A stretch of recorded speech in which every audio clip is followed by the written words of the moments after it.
লণ্ঠনের আলোয় ফলকটা দেখতে পেয়ে আনন্দে আত্মহারা হয়ে কেনেডি বলল, এ তো দারুণ জিনিস। খ্রিস্টানদের বানানো প্রথম বেদি হয়তো এটাই। নিশ্চয়ই এই ঘরটাকে চার্চ হিসেবে ব্যবহার করা হতো। বার্গার বলল, ঠিক বলেছ। এই ঘরের দেওয়ালের ফাঁকে ফাঁকে যে দেহগুলো মমি আকারে রাখা আছে, সেগুলো সবই সেই সময় বিশপ আর পোপেদের। তুমি অন্তত একটা দেহ কাছে গিয়ে একবার দেখে এসো। কেনেডি ধীরে ধীরে দেওয়ালের দিকে হেঁটে গেল। একটা মৃতদেহের মাথার দিকে তাকিয়ে সে বলল, আমার এই অভিজ্ঞতা থেকে বলতে পারি তোমার এই আবিষ্কার সত্যি অভূতপূর্ব। এই বার্গার, তোমার এই লণ্ঠনটা একটু কাছে নিয়ে এসো তো, আমি সবগুলো দেখতে চাই।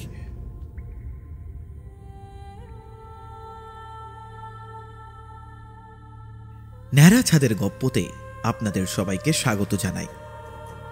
আজ আপনাদের জন্য স্যার আর্থার কনন ডয়েলের লেখা দ্য নিউ ক্যাটাকম্ব গল্প অবলম্বনে প্রতিশোধ। স্যার আর্থার কনন ডয়েল, যার আসল নাম স্যার আর্থার ইগনেসিয়াস কনন ডয়েল, জন্ম 1859 সালের 22 মে, ছিলেন একজন ইংরেজি লেখক ও চিকিৎসক। তার শার্লক হোমস গল্পসমূহের জন্য তিনি বিশ্বব্যাপী পরিচিত। তার অন্যান্য রচনার মধ্যে রয়েছে কল্পবিজ্ঞানের গল্প, নাটক, প্রেমের উপন্যাস, কবিতা, নন ফিকশন, ঐতিহাসিক উপন্যাস এবং রম্য রচনা।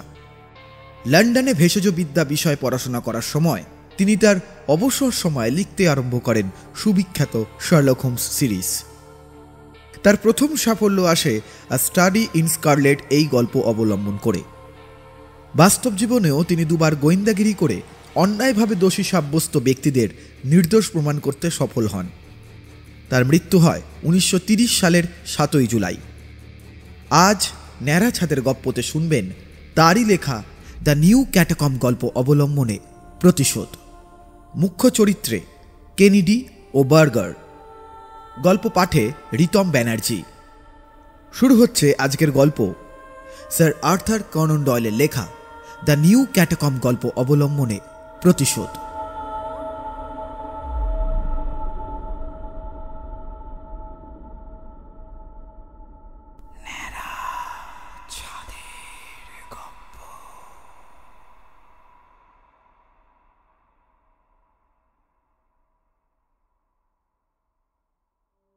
আচ্ছা বার্গার, তুমি আমাকে সবকিছু খুলে বলছো না কেন? কথা হচ্ছিল দুই বন্ধুর মধ্যে। একজনের নাম কেনেডি, অন্যজন বার্গার। শীতের সন্ধ্যায় রোম শহরে কেনেডির বসার ঘরে। বাইরে আলোয় ঝলমলে আধুনিক রোম। জনবহুল রাস্তা, গাড়ি ঘোড়া চলছে, হোটেল রেস্তোরাঁয় আলোর বাহার।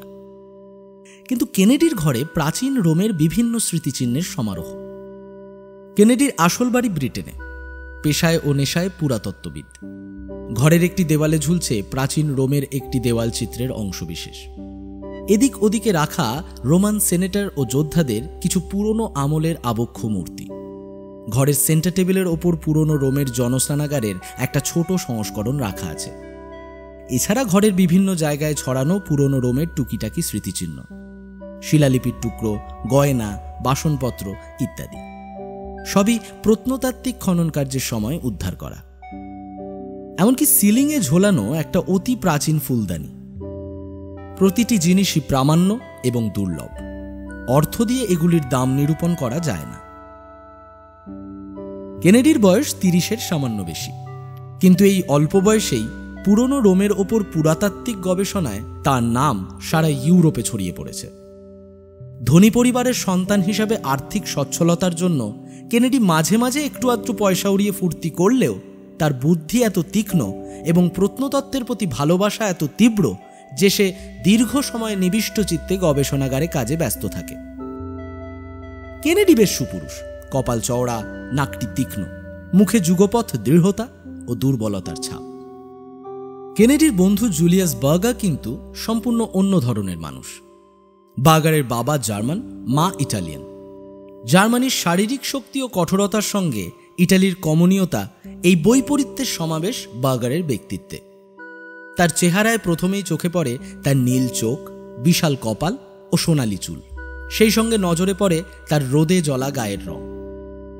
সব মিলিয়ে বার্গারকে দেখলে পুরনো রোমের আবক্ষ মূর্তিগুলির মুখাবয়ব মনে পড়ে। বার্গারের সরল হাসি আর স্বচ্ছ দৃষ্টি অবশ্যই ওর বংশ পরিচয়ের ইঙ্গিতবাহী। বয়স ও খ্যাতিতে বার্গার কেনেডির সমকক্ষ, কিন্তু লক্ষণীয় কৃপা না পাওয়ায় তাকে অনেক কষ্ট করে ওপরে উঠতে হয়েছে। 12 বছর আগে জার্মানির বন বিশ্ববিদ্যালয়ের সামান্য একটা বৃত্তি নিয়ে ও রোমে এসেছিল। তারপর এত বছর ধরে অনেক কৃচ্ছ সাধন করে ধীরে ধীরে পুরাতত্ত্বে খ্যাতি লাভ করে। ও আজ বার্লিন একাডেমির একজন সদস্য। কিন্তু পুরাতত্ত্বের বাইরে অন্য সমস্ত ব্যাপারে, বিশেষ সামাজিক আদব কায়দায় বার্গার ধনী কেনেডির থেকে অনেক নিচে। নিজের পড়াশোনার বিষয়ে কথা বলতে গেলে ওর মুখমণ্ডল উদ্ভাসিত হয়ে ওঠে, কিন্তু বাকি সব ব্যাপারেই বার্গার চুপচাপ ও মুখ চোরাগোছে। চারিত্রিক বৈপরীত্য সত্ত্বেও গত কয়েক বছরে এদের দুজনের মধ্যে বন্ধুত্ব ক্রমশ গাঢ় হয়েছে। দুজনেই পরস্পরের পেশাগত দক্ষতার ব্যাপারে শ্রদ্ধাশীল। বার্গারের সহজ সরল ব্যবহারে মুগ্ধ হতো কেনেডি, আবার কেনেডির প্রাণ প্রাচুর্য, উচ্ছলতা ও রোমের হাই সোসাইটিতে অবাধ বিচরণ বার্গারের ভালো লাগত। আপাতত একটা কারণে দুজনের সম্পর্কের ওপর একটা কালো ছায়া দেখতে পাওয়া যায়। তার কারণ একটা গুজব। কেনেডি নাকি একটি মেয়ের সঙ্গে অত্যন্ত নিষ্ঠুর ও হৃদয়হীন ব্যবহার করেছে। রোমের অনেকেই খানিকটা কৌতূহলবশত এবং খানিকটা ঈর্ষার জন্য এই ঘটনাটি নিয়ে কানাঘুষো করছিল। বার্গারের শান্ত মুখের দিকে চোখ রেখে ও মেঝের কার্পেটের দিকে আঙুল দেখিয়ে কেনেডি আবার একই কথা বলল। কি হলো বার্গার, তুমি কেন আমাকে সবকিছু খুলে বলছো না? কার্পেটের একধারে একটা লম্বা মতো বেতের ঝুড়ি রয়েছে। তাতে নানা জিনিস, যেমন টালির টুকরো, শিলালিপির ভগ্নাবশেষ, মরচে ধরা পুরনো গয়না, ছেঁড়া প্রাচীন কাগজ ইত্যাদি। জিনিসগুলি দেখলে প্রথমেই মনে হবে এগুলো কোনো ডাস্টবিন থেকে কুড়িয়ে আনা, কিন্তু পুরাতাত্ত্বিকের চোখে এগুলি অতি দুর্লভ মহার্ঘ বস্তু। জিনিসগুলি কেনেডির ঘরে এনেছে বার্গার। লোভে চকচক করছিল কেনেডির চোখ। ও আবার বলল, আরে ভাইয়া, তোমার এই অমূল্য রত্ন ভাণ্ডারে আমি কোনো ভাগ বসাচ্ছি না, তবে তোমার এই আবিষ্কার কিন্তু একদম প্রথম সারির, পুরো ইউরোপে সাড়া পড়ে যাবে। কিন্তু বার্গার, কোথায় পেলে এসব? আমায় বলবে না? একটা চুরুট ধরিয়ে বার্গার বলল, এখানে যা দেখছো তা কিছুই নয়।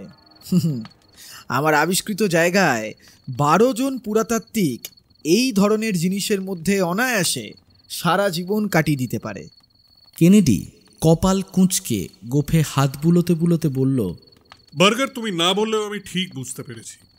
তুমি নিশ্চয়ই ভূগর্ভে কোনো একটা বড় কবরখানা আবিষ্কার করেছো। আসলে এত সব পুরনো বহুমূল্য জিনিস একটা কবরখানা ছাড়া আর কোথায় পাওয়া যাবে? কি ঠিক বললাম তো? ঠিকই বলেছ। আমি ভূগর্ভে একটা নতুন কবরখানার খোঁজ পেয়েছি। কোথায়? এই দেখো। সেটা বলি কি করে কেনেডি? তবে এইটুকু বলতে পারি যে আমি না দেখিয়ে দিলে সেই জায়গাটা কারোর পক্ষে খুঁজে পাওয়া সম্ভব নয়। আসলে এই কবরখানাটা ছিল অভিজাত সম্প্রদায় লোকেদের জন্য। সুতরাং এখানে যে ধরনের ভগ্নাবশেষ ও স্মৃতিচিহ্ন ছড়িয়ে আছে তা অন্য কোথাও পাওয়া যাবে না। আমি প্রথমে এটার উপরে একটা গবেষণা করে একটা পেপার লিখব, তারপরে তোমার মতো প্রতিদ্বন্দ্বীর কাছে সমস্ত কিছু খুলে বলবো। পুরাতত্ত্বের প্রতি কেনেডির ভালোবাসা অসীম। এই নতুন আবিষ্কারের ব্যাপারে জানার জন্য সে প্রায় অধৈর্য হয়ে বার্গারকে বলল, আমি তোমাকে শপথ করে বলছি বার্গার, তোমার অনুমতি ছাড়া এ বিষয়ে আমি কোনো পেপার লিখব না। অতএব তুমি নির্দ্বিধায় আমাকে তোমার আবিষ্কারের ব্যাপারটা খুলে বলতে পারো, না হলে কিন্তু আমি নিজে চেষ্টা করব জায়গাটা খুঁজে বের করতে। আর এই ব্যাপারে তোমার আগেই আমি আমার গবেষণাপত্র প্রকাশ করব। চুরুটের টান দিয়ে হালকা হেসে বার্গার বলল, দেখো ভাই, তুমি কিন্তু তোমার কোনো কথাই আমাকে কখনো খুলে বলো না। আজ পর্যন্ত তোমার একান্ত গোপনীয় কিছু আমায় কি কখনো খুলে বলেছো? তুমি কি বলতে চাইছো আমি ঠিক বুঝতে পারছি না, তবে তোমার যে কোনো প্রশ্নের উত্তর দিতে আমি রাজি আছি। সোফায় ভালো করে হেলান দিয়ে বার্গার আবার বলল, বেশ, এবার বলো দেখি, মেরি স্যান্ডারসনের সঙ্গে তোমার সম্পর্ক কি ছিল? প্রচণ্ড রাগে কেনেডি চেঁচিয়ে উঠল, এটা কি ধরনের প্রশ্ন? তুমি কি আমার সঙ্গে ঠাট্টা করছো? বার্গার স্বাভাবিকভাবেই বলল, এ ঠাট্টা নয় বন্ধু। দেখো, আমি যেমন তোমাকে চিনি তেমন ওই মেরি নামের মেয়েটাকেও আমি দেখেছি। তাই তোমার মুখ থেকে জানতে চাই যে তোমাদের দুজনের মধ্যে ঠিক কি হয়েছিল। আমি তোমাকে একটা কথাও বলবো না। বেশ, তাহলে তো ব্যাপারটা মিটেই গেল। যাই হোক, রাত 10টা বাজলো, আমি চলি। না না বার্গার, একটু অপেক্ষা করো, এখনই যেও না। যে ব্যাপারটা নিয়ে জানতে চাইছো সেই ব্যাপারটা তো বেশ পুরনো হয়ে গেছে। এখন সেটা নিয়ে কিছু জানতে চাওয়াটা তো প্রায় পাগলামির পর্যায়ে পড়ে। বার্গার উঠে দাঁড়ালো, তার বেতের ঝুড়িটায় হাত দিয়ে বলল, দেখো কেনেডি, ঘটনাটা শুধু তোমার ব্যক্তিগত ব্যাপার বলে উড়িয়ে দেওয়া যায় না। এ নিয়ে পুরো রোমে অনেক আলোচনা হয়েছিল। যাই হোক, এখন আমি আসি। প্রায় দরজার কাছ থেকে বার্গারের হাত ধরে টেনে ওকে ভেতরে এনে কেনেডি বলল, বলো, কি জানতে চাও? একটা চুরুট ধরিয়ে আবার বসে পড়ল বার্গার। তারপর জিজ্ঞেস করল, মেরি স্যান্ডারসনের শেষ পর্যন্ত কি হয়েছিল? ও তো নিজের দেশের বাড়িতে ফিরে গেছে, ইংল্যান্ডে। কিন্তু ব্যাপারটা বেশ অদ্ভুত না? মানে তোমার সঙ্গে বেশ কিছুকাল মেরির বন্ধুত্ব ছিল, তাহলে ও হঠাৎ এমন করে চলে গেল কেন? আর তোমার সঙ্গে যদি ওর বন্ধুত্ব নাই হয়ে থাকে, তাহলে ওকে আর তোমাকে জড়িয়ে এত গুজব কেন? কেনেডি ফায়ার প্লেসের দিকে তাকিয়ে খানিকটা অন্যমনস্কভাবেই বলল, হয়তো তুমি ঠিকই বলেছ। মেরিকে আমিও খুব পছন্দ করতাম, কিন্তু এখন বুঝি সেটা তার বেশি আর কিছুই নয়। আসলে মেরির সঙ্গে আমি বন্ধুত্বটা করেছিলাম একটা অ্যাডভেঞ্চারের নেশায়। মেরি তো একজন অভিজাত ঘরের মহিলার সঙ্গিনী ছিল, ওর সঙ্গে নাকি একজনের বিয়েও ঠিক হয়ে গিয়েছিল। এত সব বাধা সত্ত্বেও ওর সঙ্গে যোগাযোগ করা এবং বন্ধুত্ব পাতানো, এই ব্যাপারটাকেই একটা অ্যাডভেঞ্চার হিসেবে দেখেছিলাম।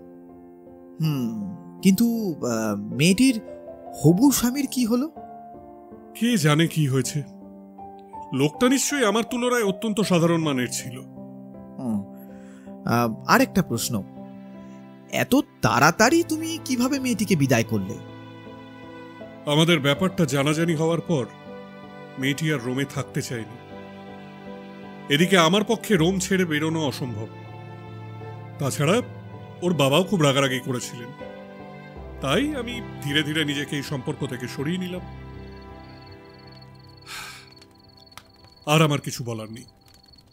দেখো ভাই কেনেডি, আমি পুরো ব্যাপারটা অবশ্যই গোপন রাখব, তবে একটা কথা বলি, তোমার আর আমার জীবনের দৃষ্টিভঙ্গি সম্পূর্ণই আলাদা। আচ্ছা, এবার বলো তো, আমার আবিষ্কার করা জায়গায় তুমি কবে যেতে চাও? চলো না, আজ রাতেই। হ্যাঁ, আজ রাতেই যাওয়া যাক। একটু শীত হলেও আজকের রাতটা তো ভারী সুন্দর। তা জায়গাটা কত দূর? বেশি দূরে নয়, হেঁটে গেলেই ভালো। আর এত রাতে গাড়ি ভাড়া করলে গাড়িওয়ালাও সন্দেহ করবে। আমি বরং আমার বাড়ি থেকে মোমবাতি, দেশলাই আর কয়েকটা দরকারি জিনিস নিয়ে শহরের বড় গেটের কাছে ঠিক রাত 12টার সময় তোমার জন্য অপেক্ষা করব। কি ঠিক আছে? ঠিক আছে, ঠিক আছে, আমিও পৌঁছে যাব।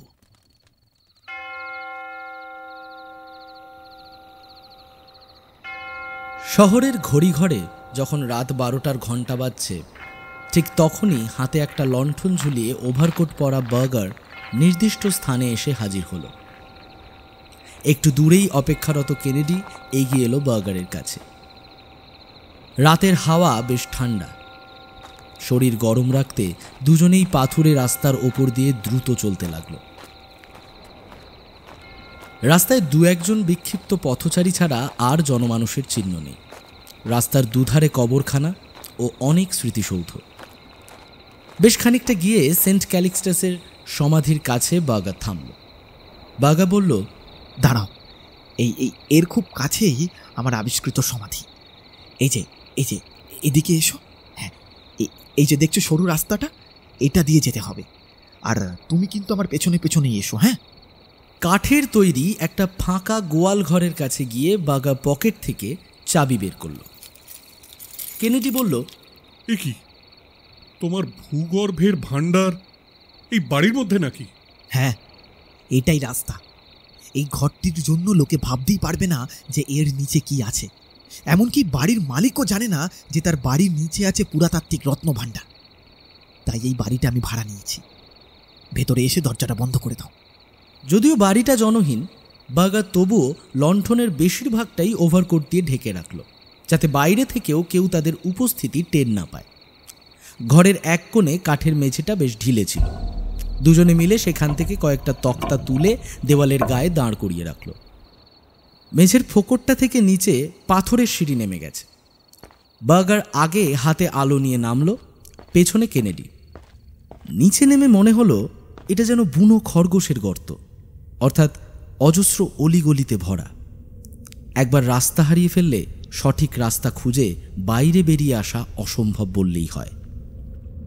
কেনেডি বলল, তুমি এই খোলকধাঁধায় কিভাবে চলাফেরা করো ভায়া? আর বলো না, প্রথম দিকে আমিও 2-1 ফেসে গেছিলাম। এখন এই গলিঘুজির প্ল্যান একটু আধটু বুঝতে পারি। তা সত্ত্বেও এখনো বেশি ভেতরে যেতে গেলে সুতোর গোলা সঙ্গে নিয়ে সুতো ছাড়তে ছাড়তে চাই। প্রায় 20 ফুট নিচে একটা চৌকো মতো জায়গায় ওরা দুজন দাঁড়িয়ে। লণ্ঠনের কাঁপা আলোয় হলদেটে ফাটা দেওয়াল চোখে পড়ছে, আর এই চৌকোনা জায়গাতে চারিদিক থেকে বেরিয়েছে অজস্র সুরঙ্গের মতো গলি। গলির মুখগুলো ঘুটঘুটে অন্ধকার। বার্গার কেনেডিকে বলল, কেনেডি, তুমি কিন্তু আমার সঙ্গে সঙ্গে এসো। অন্য কোনো দিকে যাওয়ার চেষ্টা করো না।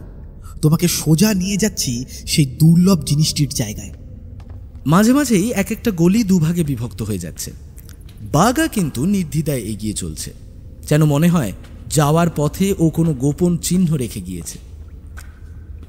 চতুর্দিকে দেওয়ালের ধারে ধারে মমিতে পরিণত মৃতদেহ থাকে থাকে রাখা। আধো আলো আধো অন্ধকারে কঙ্কালসার মমিগুলো দেখে গা ছমছম করছিল কেনেডির। কিন্তু তবুও ও উৎসুকভাবে দেখছিল মৃতদেহগুলির চারপাশে ছড়িয়ে রাখা শিলালিপি, বাসনপত্র, গয়না ও অন্য টুকিটাকি জিনিস। কেনেডি বুঝতে পারছিল যে ভূগর্ভের আবিষ্কৃত সমাধিগুলির মধ্যে এই সমাধিটি অতি প্রাচীন এবং পুরনো রোমে আদি খ্রিস্টানদের একটা উল্লেখযোগ্য কবরখানা। হঠাৎ কেনেডি জিজ্ঞেস করল, আচ্ছা, লণ্ঠনের আলো নিভে গেলে কি হবে? আমার কাছে মোমবাতি আর দেশলাই আছে। তোমার কাছে দেশলাই আছে কি? না ভাইয়া, তুমি বরং আমায় কটা দেশলাই দাও। আরে না না, তার কোনো দরকার নেই। তুমি অযথা ভয় পাচ্ছ কেনেডি। আমাদের দুজনের এখানে ছাড়াছাড়ি হওয়ার কোনো সম্ভাবনাই নেই। আচ্ছা বার্গার, আর কত দূরে যেতে হবে? প্রায় 60 মাইল তো হাঁটা হয়ে গেল। 60 মাইলেরও বেশি। আসলে এই বিস্তীর্ণ সমাধিক্ষেত্রের কোথায় যে শেষ তা আমি নিজেও জানি না। দাঁড়াও, আমি আমার এই সুতোর গোলাটা বের করি। আসলে এর পরের হাঁটা পথ আরও কঠিন। সুতোর এক প্রান্ত একটা পাথরের কোনায় বেঁধে সুতোর গোলাটা বুক পকেটে নিয়ে বার্গার চলতে লাগলো। কেনেডি বুঝতে পারছিল যে গলিগুলো এখন গোলক ধাঁধার মতো জটিল হয়ে উঠেছে। খানিকক্ষণ পরে ওরা একটা বড় গোলাকার হল ঘরে পৌঁছে গেল। ঘরের মাঝখানে চৌকো এক বেদির ওপর একটা শ্বেত পাথরের ফলক রাখা। লণ্ঠনের আলোয় ফলকটা দেখতে পেয়ে আনন্দে আত্মহারা হয়ে কেনেডি বলল, এ তো দারুণ জিনিস! খ্রিস্টানদের বানানো প্রথম বেদি হয়তো এটাই। নিশ্চয়ই এই ঘরটাকে চার্চ হিসেবে ব্যবহার করা হতো। বার্গার বলল, ঠিক বলেছ। এই ঘরের দেওয়ালের ফাঁকে ফাঁকে যে দেহগুলো মমি আকারে রাখা আছে, সেগুলো সবই সেই সময় বিশপ আর পোপেদের। তুমি অন্তত একটা দেহ কাছে গিয়ে একবার দেখে এসো। কেনেডি ধীরে ধীরে দেওয়ালের দিকে হেঁটে গেল। একটা মৃতদেহের মাথার দিকে তাকিয়ে সে বলল, আমার এই অভিজ্ঞতা থেকে বলতে পারি তোমার এই আবিষ্কার সত্যি অভূতপূর্ব। এই বার্গার, তোমার এই লণ্ঠনটা একটু কাছে নিয়ে এসো তো, আমি এই সবগুলো দেখতে চাই।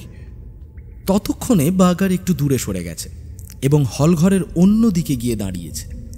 হঠাৎ ও কেনেডিকে বলল, এখান থেকে বাইরে বেরোনোর সিঁড়ি অবধি যাওয়ার পথে কতগুলো ভুল রাস্তা আছে জানো? 2000-এর ওপর।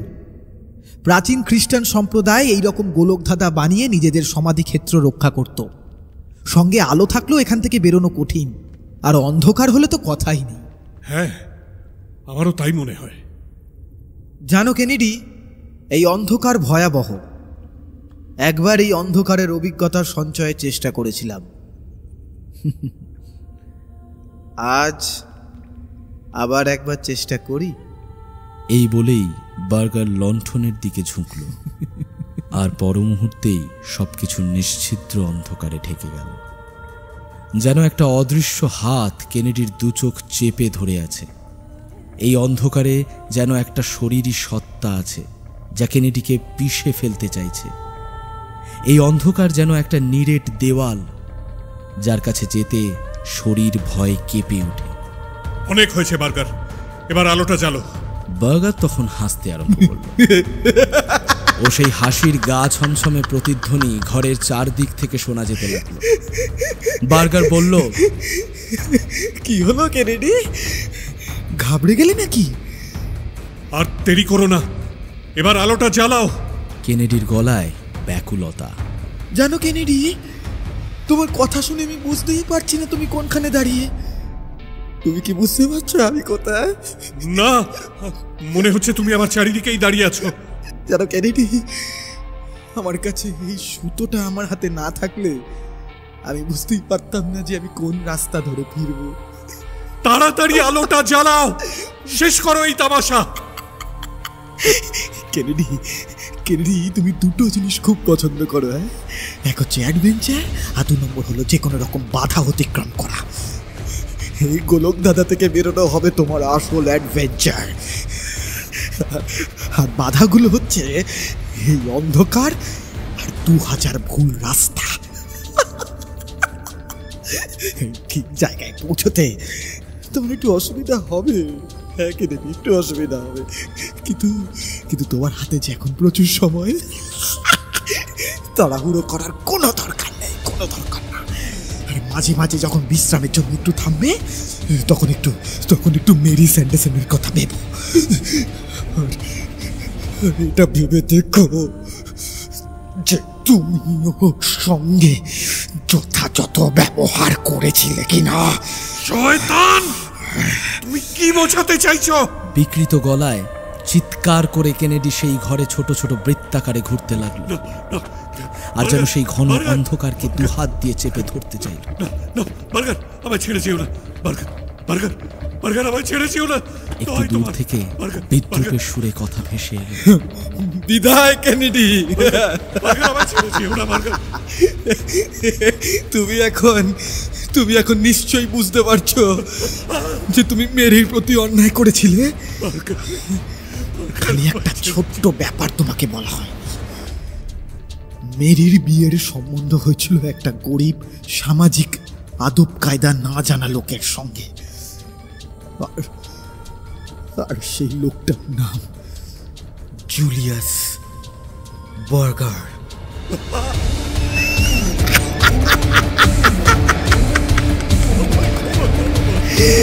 কেনেডি,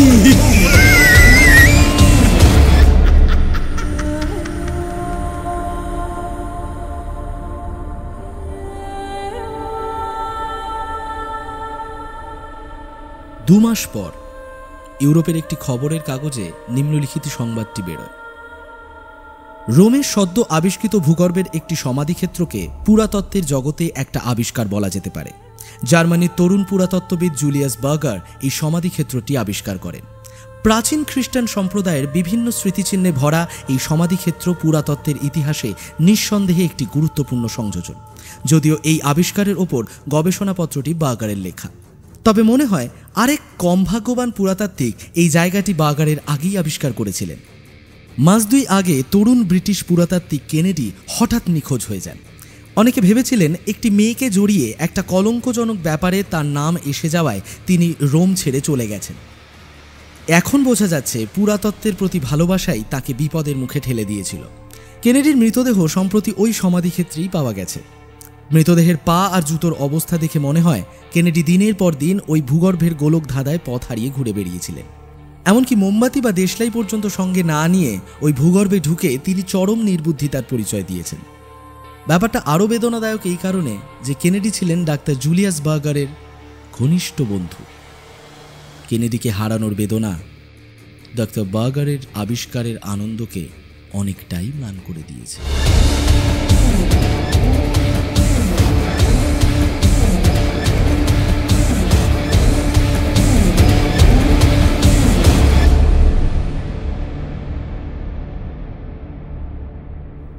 এতক্ষণ আপনারা শুনছিলেন স্যার আর্থার কনন ডয়েলের লেখা দ্য নিউ ক্যাটাকম্ব গল্প অবলম্বনে প্রতিশোধ। গল্প পাঠে রিতম ব্যানার্জি, কেনেডির ভূমিকায় শমী শুভ্র গাঙ্গুলি, গল্পের সূত্রধার এবং বার্গারের ভূমিকায় সৌম্য মুখার্জি। আগামী সপ্তাহে ঠিক এই সময় একটি সম্পূর্ণ নতুন স্বাদের গল্প নিয়ে হাজির থাকবে টিম ন্যাড়া ছাদের গপ্প।